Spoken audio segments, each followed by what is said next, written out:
have been higher on the cash flow. Probably. Yep. And then 2025, June year to date, is $1.1 million in earnings. Okay. I mean, I think that part of your due diligence is going to be how do customers happen? Does the profit look sustainable? Is there a predictable selling system so that it's not just based on, connections and word of mouth and, Yep. relationships that he's got? And if that stuff is there, then, that feels pretty good.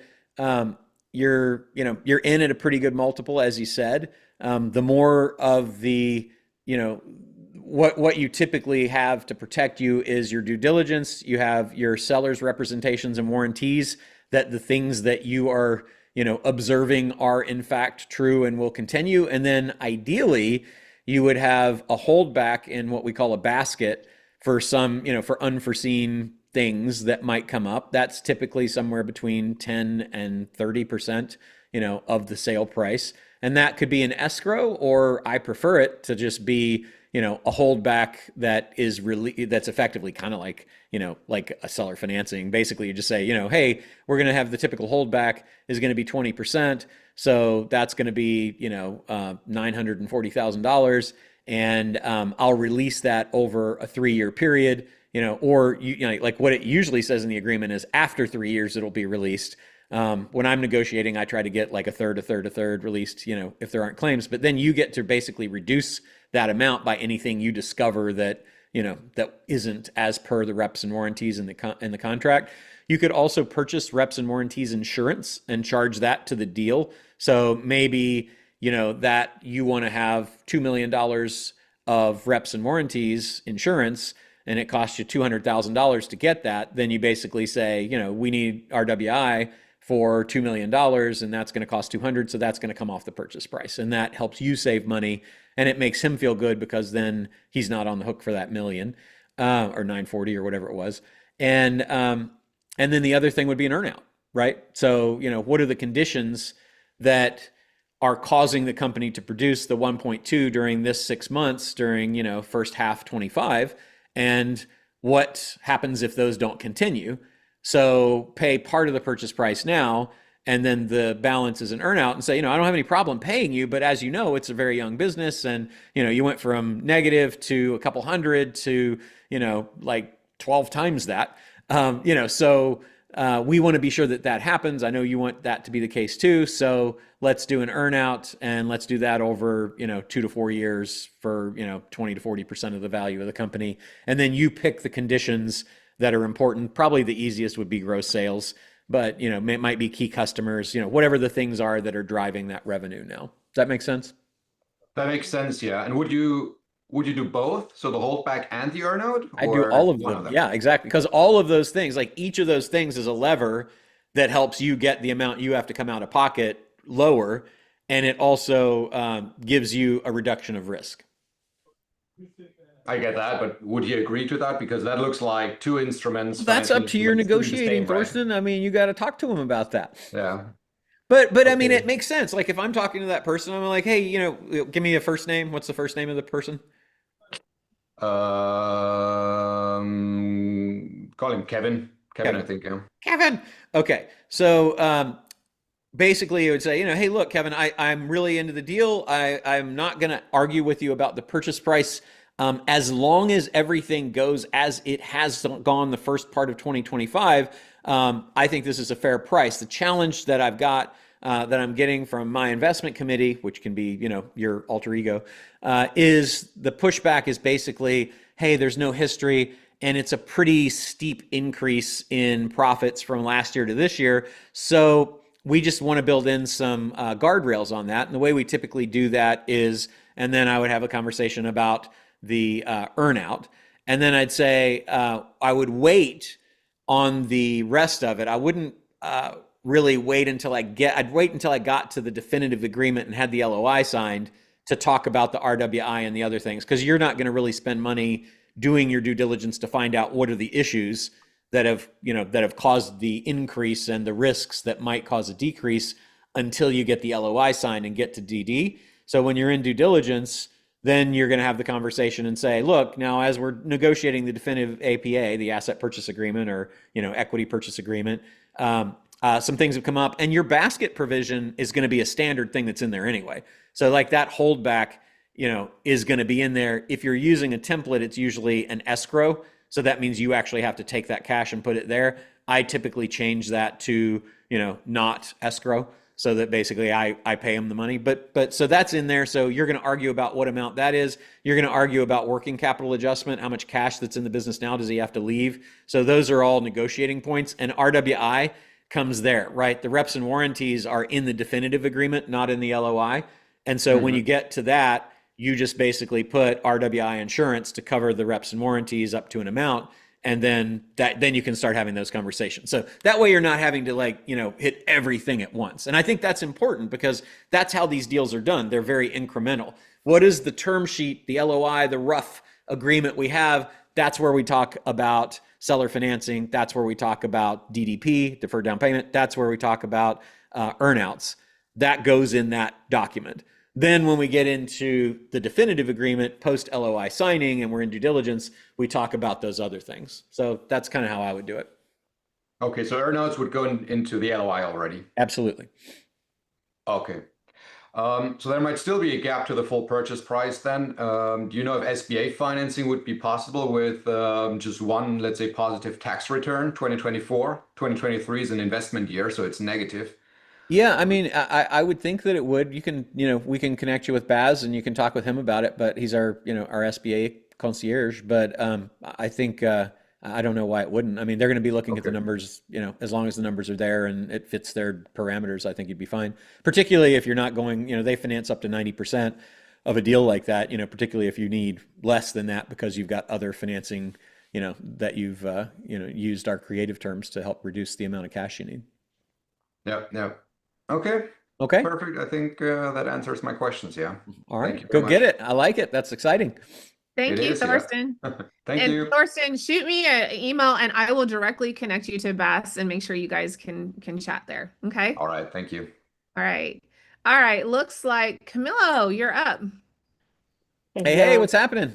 Hey, Roland. Happy Wednesday. Everything's great. How's your day going so far? Good. Early here. Where are you in the world? I am in Orlando, Florida at the moment. Okay. All right, you're 3 hours ahead of me, so you're into your noon almost. Yes, sir. So, Roland, so I am the Chief Growth Officer at a portfolio of brands. Okay. And part of my responsibility is doing acquisitions. We're in the healthcare space, so there's a ton of deals happening I across love the the board. space. Very, very good space right now. Yeah, it's insane.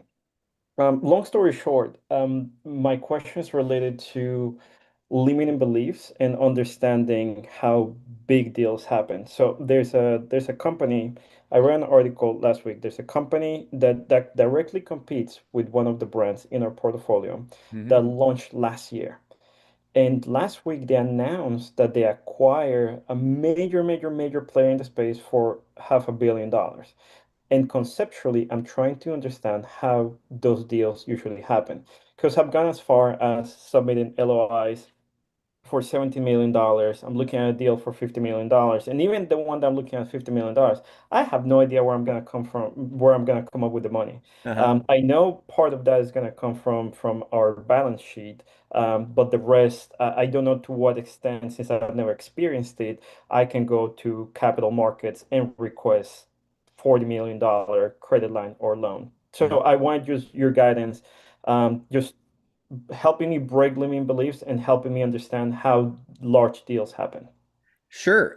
Well, so like the CFE deal that we just did is with somebody that they did the CFE with us after they did roughly $90 million acquisition. So using the strategies that we're talking about here are very effective. And the cool thing is like a lot of the strategies that that I share with you guys came out of doing big deals with private equity and strategic buyers and things like that. So they're not new to the investment banking world. They're new to us. Now, there are things that we do that are more creative that the investment banking world doesn't use as much. But that's, I think, the first thing to think about is like we're doing the same or similar strategies that Wall Street and private equity and family offices and strategic buyers are doing. So it's not like we're, kind of reinventing the wheel here, right? So they're not going to be surprised if they hear about, parts of the deal that involve factoring or revenue-based financing or, leverage or outside investors or any of those kinds of things. The next thing I think to think about is that it's the same deal, like the same work with bigger numbers. And that's on the guys that I dealt with, like on Wall Street, they call them SLDs. I call them CLDs, crappy little deals. They used an S. But basically, they were like, we don't like deals that are under 100 million because those are SLDs to us. And the reason we call them that is that we have to spend the same amount of time, the same amount of work, and the numbers are just smaller. So we don't want deals that are under that threshold. And that's really, I think, why most of those companies, most of those private equity funds, like I met with 42 of them, right, a few months ago in Austin at a conference, and all of them, like there was $100 million minimum investment for all of them except one who was willing to go down to 50 million. So when you're talking to them, and most of them would make investments up to 2 billion, so like there's so much money that's out there available to do deals. I think that if you think about that and where the game actually is in terms of private equity and the people that you'll ultimately be thinking about selling to, the deals that you're looking at aren't really that big. And maybe that helps, right? So I'm kind of hitting from the mindset. So number one, we're not reinventing the wheel. It's not like this crazy, wild thing that, that we're trying to do here that has never been done. I've done, tons of deals like that. The second thing is the numbers that we're talking about aren't that big in terms of, like Wall Street, they wouldn't even look at most of your deals, right? Even though you've got a $70 million deal on the table, they're like, oh man, that's not really worth my time. So perspective has a lot to do with it too. And then I think the last thing is just why not? Those deals are actually getting done. Just open any, Wall Street Journal and read about all the things that are happening right now. And you've got a competitor there that acquired a $500 million deal. If you could figure out what the capital stack, what's the deal stack on that look like? Did they do it with stock? Was it really 500 million? I mean, we talked last week with a guy who has bought several companies that you would know of through a fund, but he's doing it all just basically stock for stock. So like, you don't actually have to have the cash to do those deals to be able to do them. And I absolutely love and want to give you huge, huge props for saying, I got a, I think it was $50 and $70 million deal. And I don't know if they do it, where I'm going to get the money. That's awesome. Because that's exactly how I do it too. It's like, I have no idea where I'm going to get this, but what I do have confidence in, and my mindset is clearly squarely rooted in that there is more money chasing deals than there are deals for the money. And that means that you're on the right side, of a buyer's market. You are the buyer of financing from the world that has financing to give, and they can't place it fast enough. So if you have a good deal, then getting capital is not going to be an issue. And knowing that you've got the menu of hundreds of financing options that you have through our program, that alone should give you great confidence. And then I think it's just breaking it down into chunks. How do you eat an elephant? One bite at a time. So if you've got a $50 million elephant to eat, you're going to do that deal stack. That's why I like kind of looking at it as Lego bricks. You say, it's 50 million I need. I've got 0. How do I get from 0 to 50? Well, I've got, almost 300 strategies that I've created that are here, or created or curated, that are here available to you.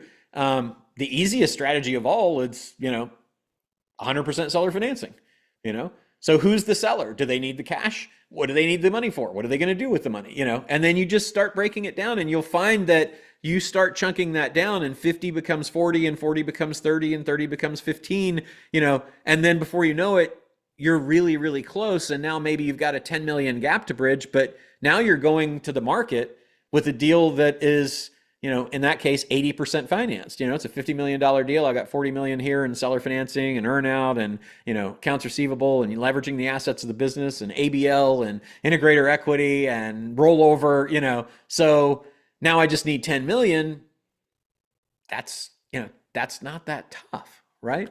So does any of that help at all?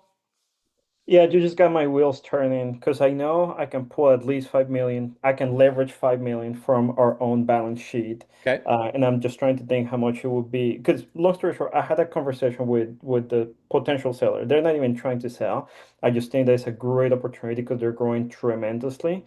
And he said, actually, I had after my call with you, I have a call with a VC firm that they gave me a term sheet. I'm like, oh, wonderful. What is the term sheet? I was like, oh, 50 million like is my EV. And then I was like, oh, Roland will be very proud. How do you come up with the price? And he said, well, we came to an agreement of doing 6.25 on revenue. I'm like, okay, so you guys do about like 8 million a year. Sounds pretty reasonable for it to be a full tech play. Yep. So how much are you looking to raise? He said, oh, they want to buy 15 million. They want to buy 30% of the company. So in my mind, it's like, okay, I need to find a way to give him at least 20 upfront in cash to short of getting interested, and then the other, I'll figure it out how to structure that. But that's basically where my mind is Yeah. as you're talking. Yeah. I think you're going about it exactly the right way. And, you know, just also keep in mind that unless you see the offer from, and it is an offer from somebody else, it probably doesn't exist, you know, because in a seller's mind, if somebody on the street says, yeah, man, that sounds like a great company. I mean, it's probably worth about 20 million. They're like, I have offers for 20 million. It's like, no, you don't. You know, you don't. The difference between, you know, that conversation, you have a conversation right now. And also, if they're talking to people out there, the people typically come in high, you know, and then in due diligence beat them down. So don't let that, you know, worry you too much if it seems like somebody's coming in at a high valuation also.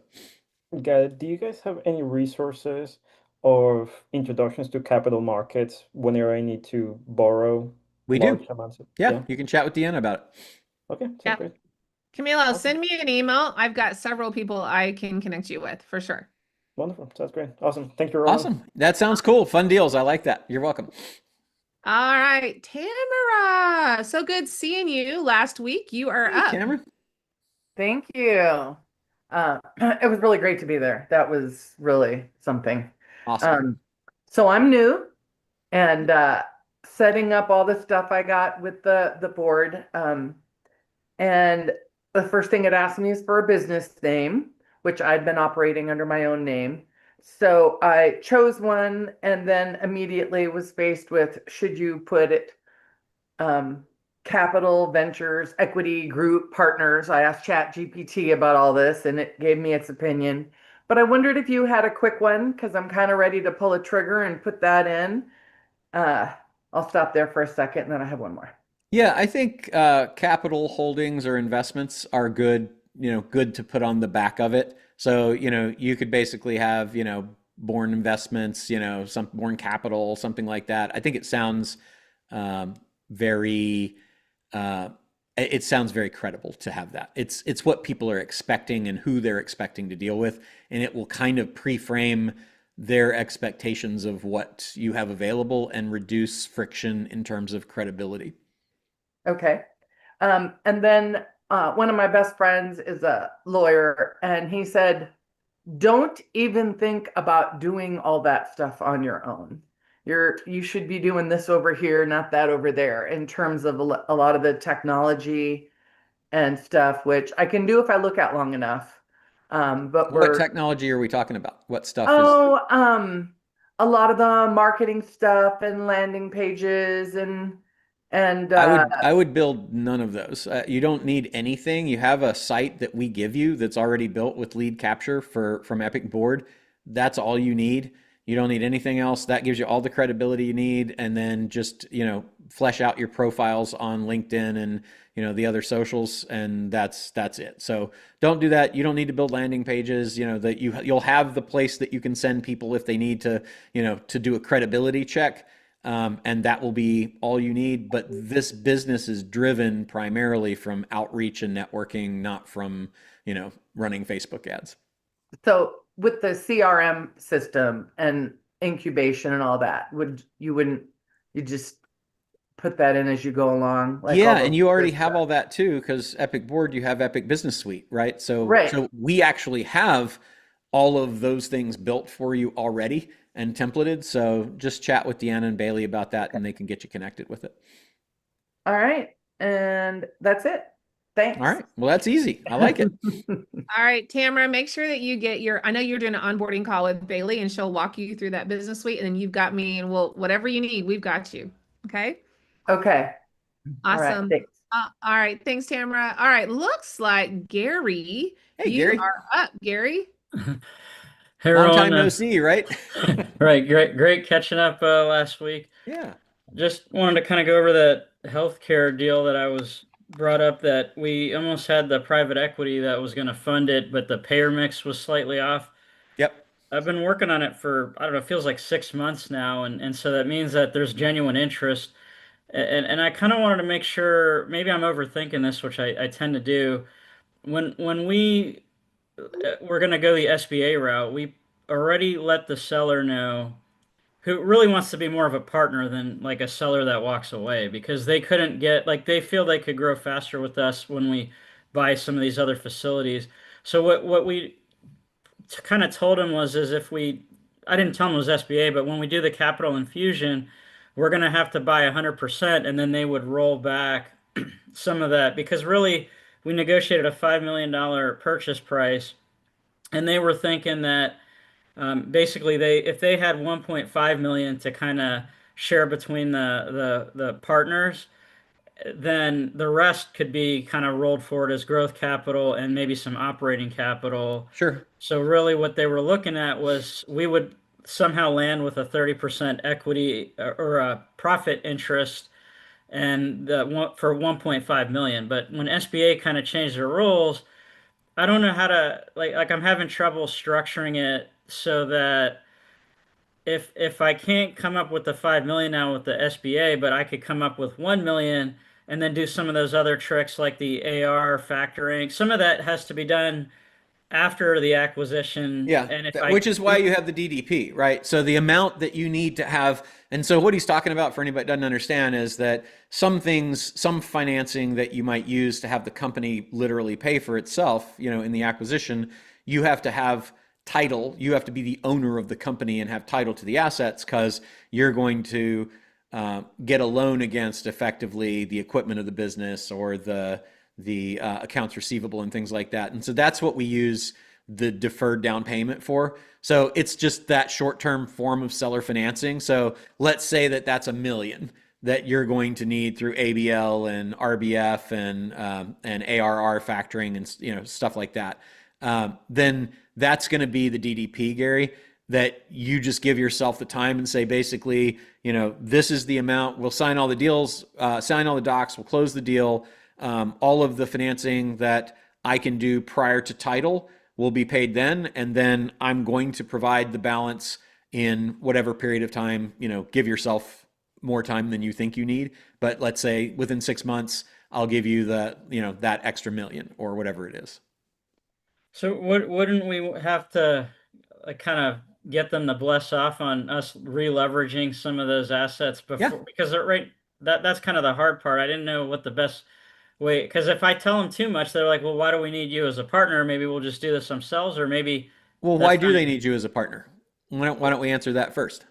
Well, I think the reason they wanted us as a partner is because they're great operators, and all the stuff that we've kind of shared with how we could grow it faster, they are seeing that is the real value add is Okay. that we have been doing it. So that's the answer to your question. Well, Okay. if you're going to do that, why would you say I'm getting in the deal to add the value that we talked about. The value that we talked about isn't related to how I get you what you said you want.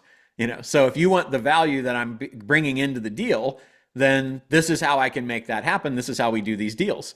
And the value is not that. The value is I'm going to help you grow using the plan that I laid out for you. Okay, so then don't worry about letting them know how we're gonna do some of these, like the AR factoring and maybe another loan after we acquire it, and just see how we can work together, whether we do the 1.5 million at 30% or just do 5 million just to get 100% and then roll it back. Either just work it out together is basically what. Yeah, it sounds like. 100%. It's Okay. collaborating versus negotiating, right, to get to the result that you both want. And it's really great that they ask you that question, you know, that you ask yourself, well, what if I do that? And they say, well, why do we need you in the deal? We could do that ourselves. It's like, then do it, Okay. right? Okay. Why you want me in the deal is because I'm going to help grow the thing to 5 times where it is using all the strategies and tools that I've got. You know, if you would have done that, you would have done that. You haven't. So let's go, you know, and you don't have to say it that way. Obviously you'd say it much Right. nicer, but if I got into it, I'd probably say it that way. And sometimes that's effective. Sometimes they just need pushback. They need, you know, to you to be firm and committed. But, for some people might watch this and say, yeah, but that's kind of the opposite of what you said. Cause you said, don't talk about that stuff, you know, until you've got it. Like it's none of the seller's business what you're going to do after you get the company. But if you need their consent and you need to explain it so that they understand it to sell the deal, particularly if they're going to be involved going forward like they are with you, then I think that's the exception. Like it doesn't matter if you can get the deal done with the deferred down payment. It's none of their business how you're getting the deferred down payment if they're going to go away. But if you're going to work together, you're kind of going to have that conversation anyway. So then just to follow on, because you mentioned about, so we were really, the private equity company that didn't like the payer mix, they basically said, you know, they have unlimited money if we found anything. I mean, that they were kind of tempting us to go find other deals that had the payer mix. So my Which question is on great. to what you said previously, how do I find more? I mean, that was through a network. Somebody introduced them to us, but is there a better, like you had that playbook last week, so how can I find more people that are buyers of what we're like other people like that private equity? Is there an easy kind of way to do that? Yeah, I mean, so the database of the roughly 6,000 of those firms that you've got, you know, you can just do a keyword search for who are the funds and family offices that are involved in that area, and then reach out to them. I love like what you just said though is awesome because what you've got now is somebody that will fund deals that have the right mix. So I would definitely be telling the seller, you know, look, I've already lined up capital. You know, we've got $100 million to work with to go get deals once we get this deal done. You know, like I would use that as a big selling point for what you're bringing to the table here. Oh, okay. I didn't even think Right? about that. Because the other thought that I was going to tell him is that because we can change the payer mix after we work together, we can make it in a couple of months what it needs to be to get even more money. So that was, Well, and then so that would be another thing then too, would be go back to the guys that you talked to that said the payer mix isn't right now and say, okay, can I get a commitment from you that says that if we're, you know, that when we change the payer mix to this, that you're ready, willing, and able to fund, you know, $5 million or something like that. So like, right. So get that kind of, it's almost like a pre-approval letter, but like a commitment would be great to say, I'm here for you. I understand that's what you need. Let me make that happen for you. To make that happen for you, I just need something from you that says that, and then I can get this going, you know? And then I've got a deal for you and you can deploy your capital. And then I will, in exchange for you doing that, I'll give you the first right of notice of the deals that I've got going because we're only going to expand that and let's be partners on that.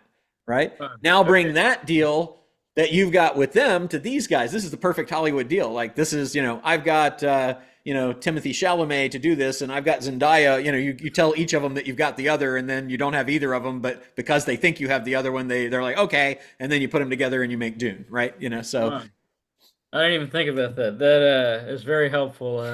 I'll update you as this progresses. Thank you. yeah, that's awesome. You have a lot of leverage there. I that's super exciting, especially that you can change the payer mix because now you got your guys at the company that are motivated, and also you have them focused on something different. They're not focused on what you're getting or not getting or bringing to the deal or not bringing to the deal.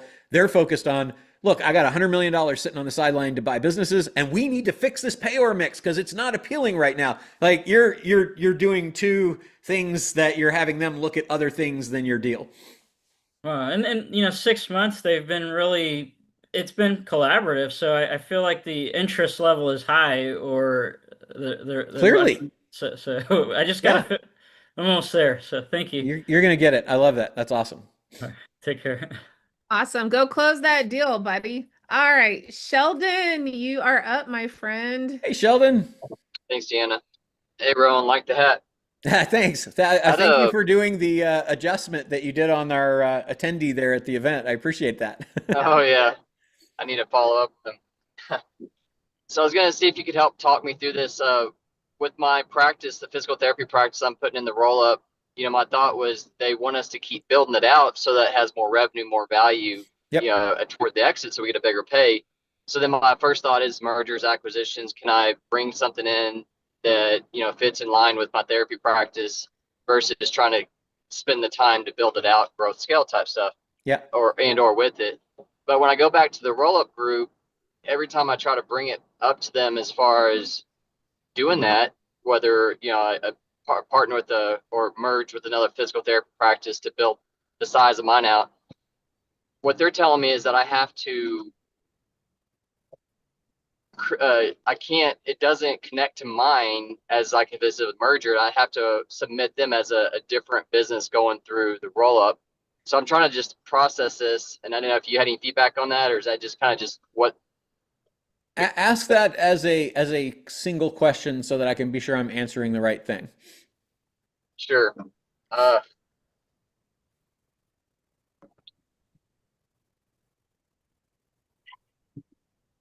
Sorry, I'm trying to think of what I'm driving. Just trying to think of what would be a good question on this.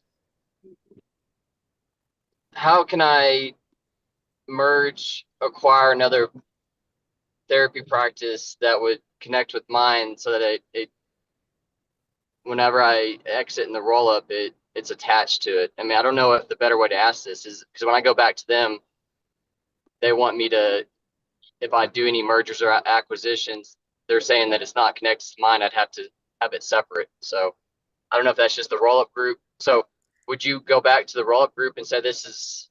I guess I'm just having a hard time even processing the It question. doesn't. Yeah.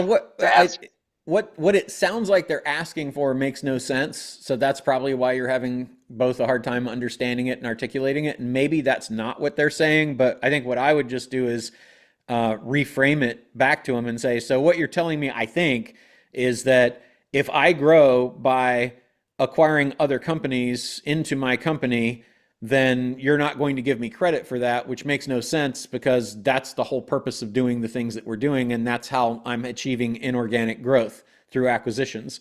So is that what you're telling me? And if they say yes, then say, that makes no sense to me. Why? And see what their answer is. And if it's not a good answer, then, maybe you look at a different group, Well, and I guess it helps me. Thank you for clarifying that. My question was, is that just per group, per person that you talk to may have a different take on or what they're allowing? Yes. But it might just be a misunderstanding, which happens a lot, right? Because and that's why I think framing it back to them that way makes a whole lot of sense, because they might be like, no, we're just concerned about this, or no. All we're saying is that it has to be integrated for at least a year before we can include that EBITDA in your number. In which case you're like, fantastic, earnout, right? So include the EBITDA in the earnout, give me credit for what I've got right now. And then so long as the earnout statement, right? So long as this EBITDA hits this number within, in the next year, or maintains this number in the next year or 2 years or whatever, then that's a second payout, and I get a bonus pop then, right? That is probably what it is more than anything, is my guess.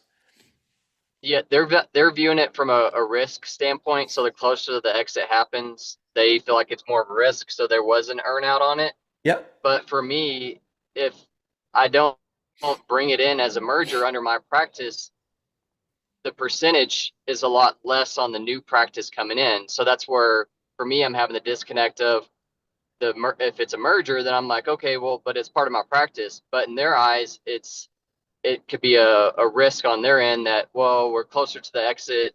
But all risks can be addressed, right? So, right. Then it becomes, it's like, if they're saying that, then my conversation is, what specifically is it that you're concerned about? Tell me I understand like risk generally. Now, specifically, tell me what's going to happen that's going to make you unhappy that causes you to say that we can't do this.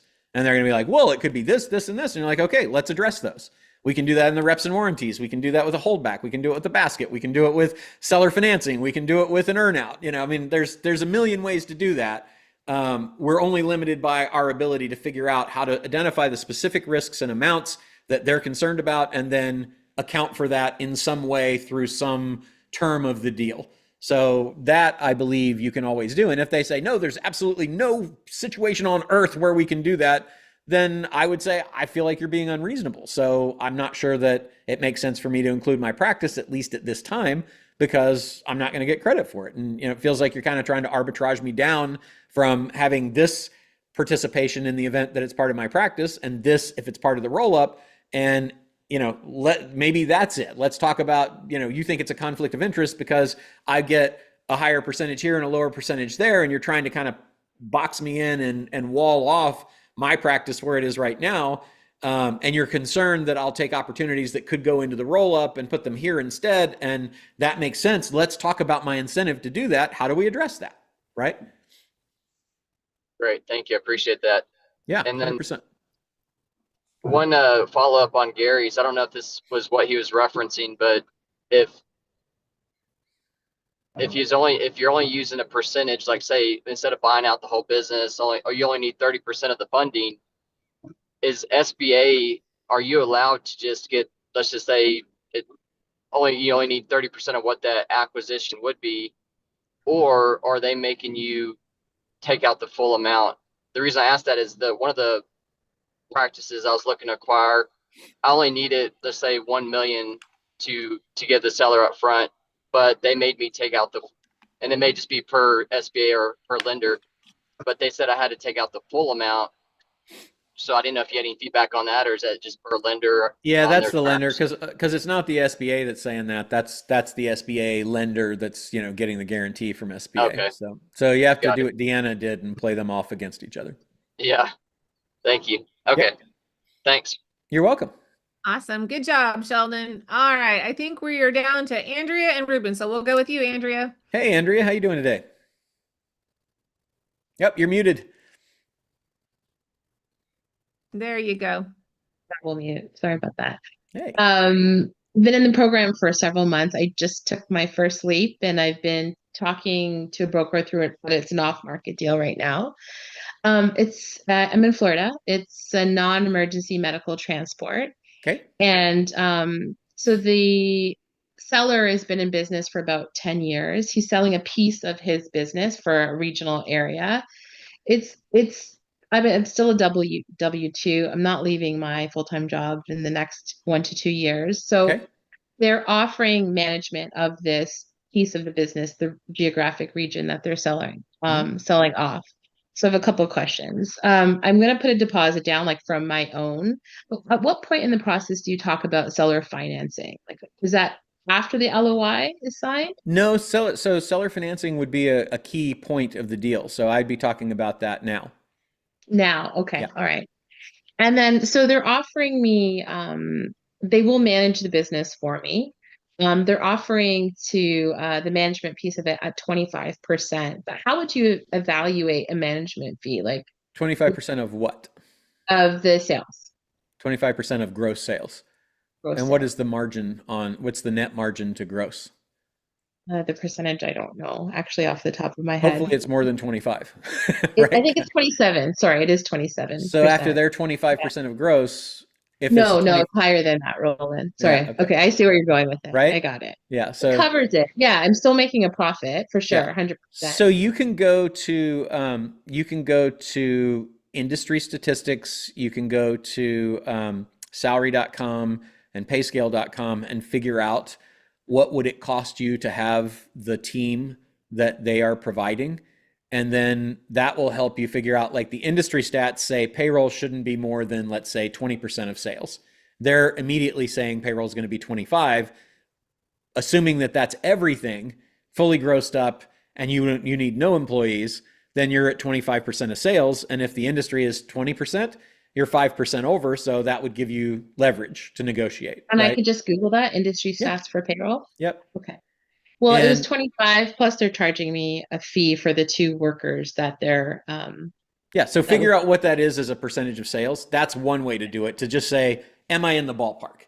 And then the next thing is that you go to those other services and say, and you can do this with ChatGPT or, Claude or whoever you want to talk to AI wise as well, and find out and just say, okay, so that now I know statistically that payroll shouldn't be more than X% of sales. Okay.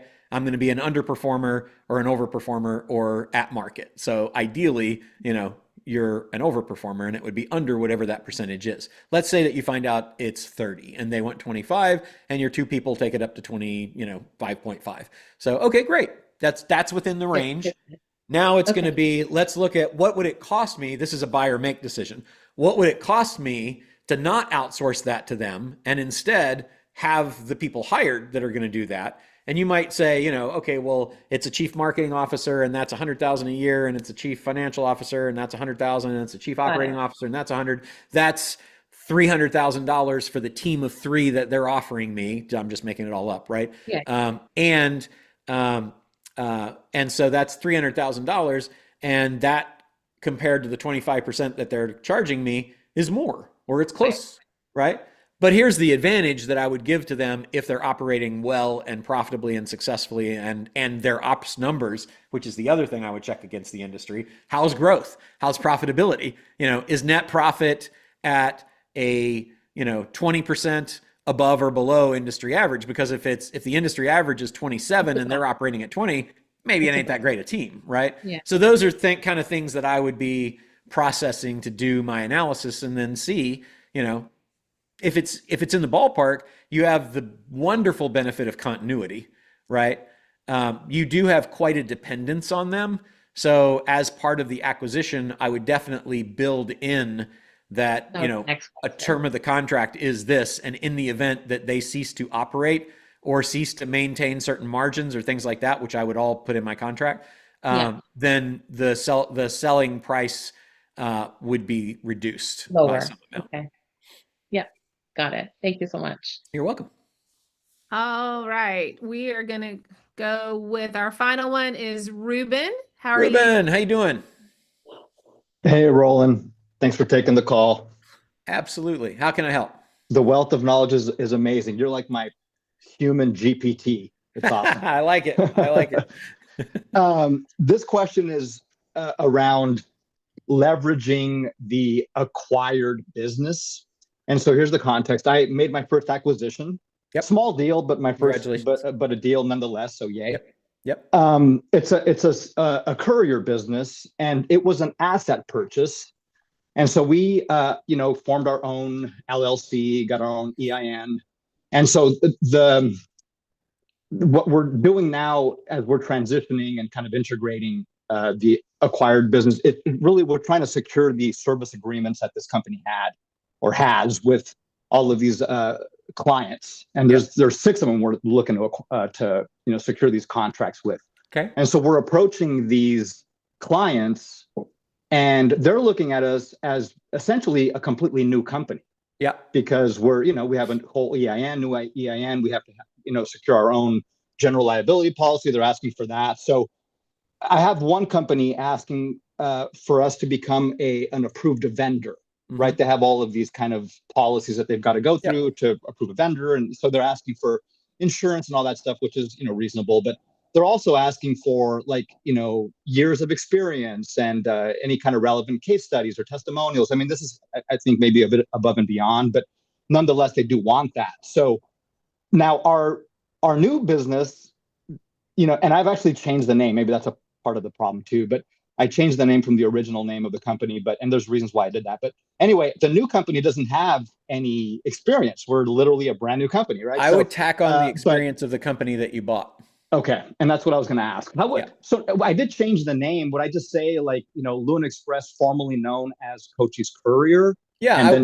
Here's how I would probably say it. I would say we made the decision to rebrand the company from this to this in September of 2025 so that we could, whatever good things are, preferably good changes that would be appealing to them. And then, people do that all the time. So yeah. Okay, so I just explained the change in name, but it's essentially the same company. Yeah, and I'm we can just guessing leverage there are some there, employees and things like that, right? In the company? We acquired the assets and the employees. Yeah. And so it's the same company. The only thing that's changed is the ownership. We still have the same employees, the same services, the same, wonderful things that you've loved. And with our new branding and new ownership, we're investing in the company, and our plan is to be able to offer more services and better services and blah blah blah blah blah. Great. That's what I was thinking. I would just leverage their credibility. I just wanted to make sure, Yeah, what your thoughts were and how to go about doing that, given that we've changed the name. Other Yeah, kind of and- follow. Yeah, I'm sorry. Go ahead. Yeah, and I think it's a really good thing that you point out, and one of the things that I like about hybrid acquisitions, where you, from a liabilities and tax standpoint, want to acquire the assets, but there are things that you want to have continuity with, like approved vendor status and things like that. So in that case, you can do an acquisition of the assets and an acquisition of the stock. The stock acquisition is part of the deal, and what the stock gives you is the ability to have that continuity, but the assets have taken the liability out and given you the tax advantages. So that's something to think about in the future. But it's also something that we go through. Like right now, we're dealing with a really big accounting firm, one of the top 25 in the country. And we're both in the process of negotiating a sale to them and a strategic relationship. Two separate deals just happened to be that, they both happened at the same time. And their strategy in acquisition is that they acquire regional accounting firms and they leave the name because of the relationships that everybody already has. And even though they're now part of the XYZ group, is how they kind of do it, instead of having to change the name and fight the stuff that you're fighting. So that's something to think about for the future as well. But you said you had a follow-up question too. Yeah, I'm sorry. You said that you can make an asset and a stock purchase at the same time? You can, yeah. Oh, really? That's interesting. So then you would, what part of the stock would you buy? I'm trying to wrap my head around what you mean by that. How does that Well, so work? you would buy the assets just like you did, only Right. you would also buy the company, the equity in the company. So you would have the assets that were in a separate asset sale agreement, and then you would have the equity in a separate equity agreement, and then that would basically give you the opportunity to have both, which also is nice for preserving potentially credit lines unless they need to be re-underwritten and things like that. Yeah. Okay. Interesting. Well, wow, that's creative as well. Well, because then what you can do is your asset company becomes the operator contractor to the stock company that you bought. So you're basically operating through the company that you bought, but your company that has the assets is charging all the ops fees and all that stuff. So it's kind of cool for getting continuity, liability segregation, and tax benefits all in the same fell swoop. Well, that's something to think about moving forward. I wish I would have known that before I did this, because we're having to just become an approved vendor with all of these different clients and having to go through all that whole process. If you had watched all 2,000 hours of videos that we have, you would know this. I that's my fault. I know. There's so much stuff in there. I know. I'm just kidding. Just kind of quick follow up is that the owner of the business that we purchased, part of the deal was part of the kind of stipulations of the deal were us, ensuring getting these contracts, right, securing these clients. Yep. And I was hoping the owner would be more helpful in helping us to secure these contracts. He isn't really being as helpful as I hope he would be. He did make the initial contacts to these clients and kind of, let them know that he was selling and that he's transitioning. But I feel like he could be helping us a bit more. He really isn't. Have you noticed that, and how do you deal with an owner that maybe isn't being quite as helpful, even though that's part of the deal? And it seems like we're having to, do all the legwork. What happens if the owner doesn't do that? Well, then the contract, it's an earn out base. So basically, Right. So he just. So you have that conversation with the seller and say, hey, listen, there's 6 contracts. Let's say there's 5, because I can do the math easier. There's 5. Yeah. There's 5 contracts. Each one represents 20% of the earnout that you're due. I owe you another $300,000. So that's $60,000 for any of these contracts that doesn't go through. And right now, I need help. Here's the specific help that I need. And if you can help me do that, then it helps me to be able to pay you. And if not, then that's not going to be paid. So I feel like it's in both our interests to make this happen. Here's what I need you to do. 1, 2, 3, 4. Yeah. Here's the schedule. Let's go. Perfect. Got it. Thank you, man. Appreciate it. Yeah, 100%. All right, thank you, Ruben. All right, Veronica, I just want to make sure you've had your hand raised a couple times, then took it down. Are you good to go? I'm assuming yes. Yes. Okay. My internet was not very good. Okay. Yeah, hi, Roland. Yeah. I'm looking at a auto repair shop in London, and they have two repair shops and then one rent company.